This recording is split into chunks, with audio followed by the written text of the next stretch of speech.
Assalamualaikum warahmatullahi wabarakatuh. Salam sejahtera bagi kita semua. Salam, Om Swastiastu, Namo Buddhaya. Salam kebajikan bagi Dewan Juri yang terhormat dan seluruh aktivis akademika yang menyaksikan. Izinkanlah kami memperkenalkan diri. Di sini kami berada pada tim kontra bersama saya, Ciseni Haifa sebagai pembicara satu. Saya Margareta Fanandesun Putri sebagai pembicara kedua. Saya, Serna Gina Mukana sebagai pembicara ketiga. Pada tahun 2019, muncul sebuah kasus yang bernama Coronavirus Disease atau COVID-19 yang berawal di Wuhan.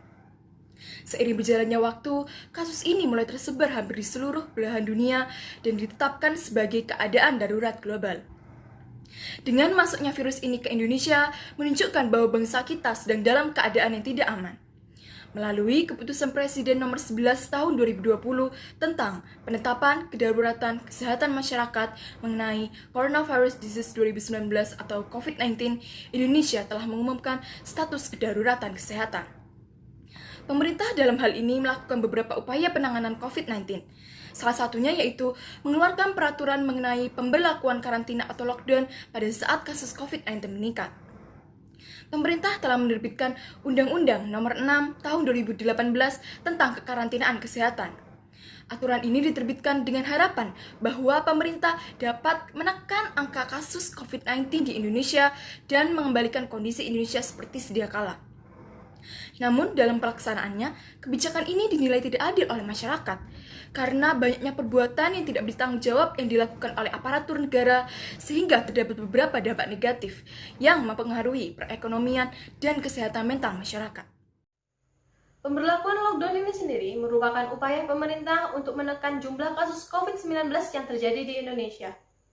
Namun, kebijakan ini tidak disikapi dengan baik, bahkan oleh aparatur negara sendiri. Berdasarkan pasal 55 Undang-Undang Nomor 6 Tahun 2018, dinyatakan bahwa pemerintah pusat bertanggung jawab untuk memenuhi kebutuhan dasar masyarakat Indonesia selama pemberlakuan kebijakan ini. Yang kemudian hal tersebut direalisasikan melalui bantuan sosial.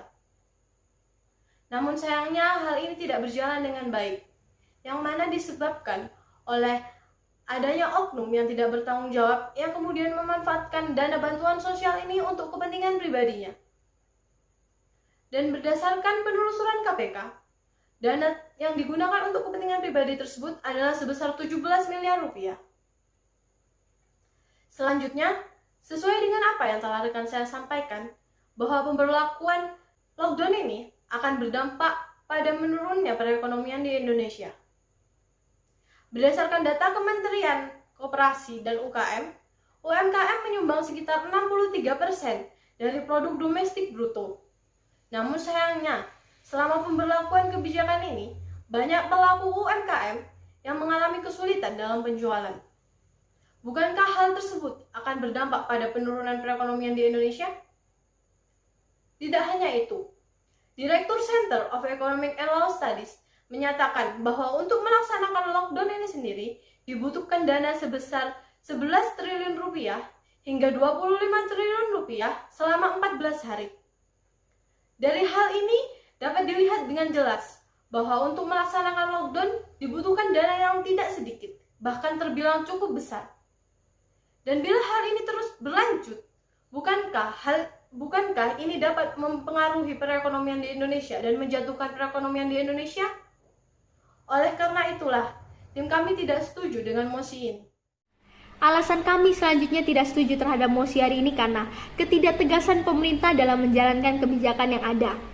Pelaksanaan kebijakan pemerintah mengenai lockdown dikatakan tidak tegas oleh masyarakat Indonesia karena masyarakat Indonesia masih melihat banyak warga negara asing yang masuk ke Indonesia.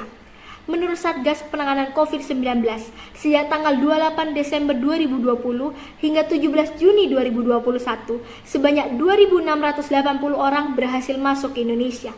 Sementara di satu sisi, pemerintah mengeluarkan surat edaran Satgas Penanganan COVID-19 nomor 13 tahun 2021 mengenai larangan mudik bagi seluruh rakyat Indonesia. Atas kebijakan tersebut, rakyat merasa pemerintah tidak tegas dalam menjalankan kebijakan yang ada. Alasan selanjutnya adalah tingkat stres yang tinggi.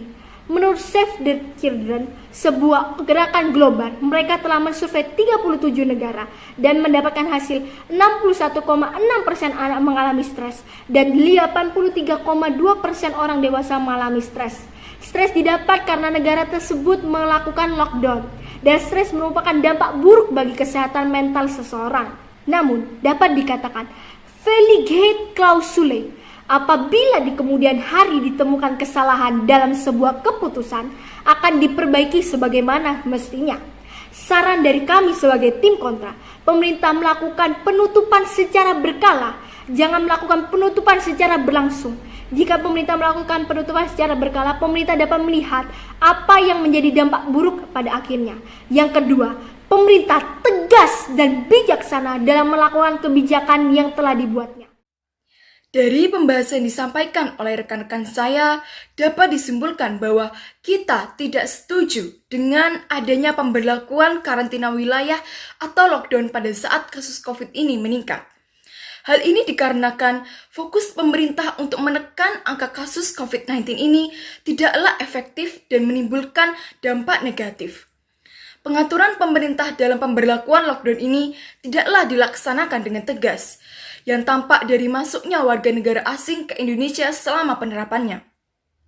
Selanjutnya, bukannya melaksanakan kebijakan yang dibuat dengan baik, aparatur negara malah melakukan perbuatan tidak terpuji, yakni menyalahgunakan dana bansos yang seharusnya diberikan kepada masyarakat Indonesia. Selain itu, di mana kemunculan COVID-19 ini melemahkan sendi perekonomian Indonesia dan berdampak buruk bagi kesehatan mental masyarakat. Sekian yang bisa saya sampaikan, saya ucapkan terima kasih.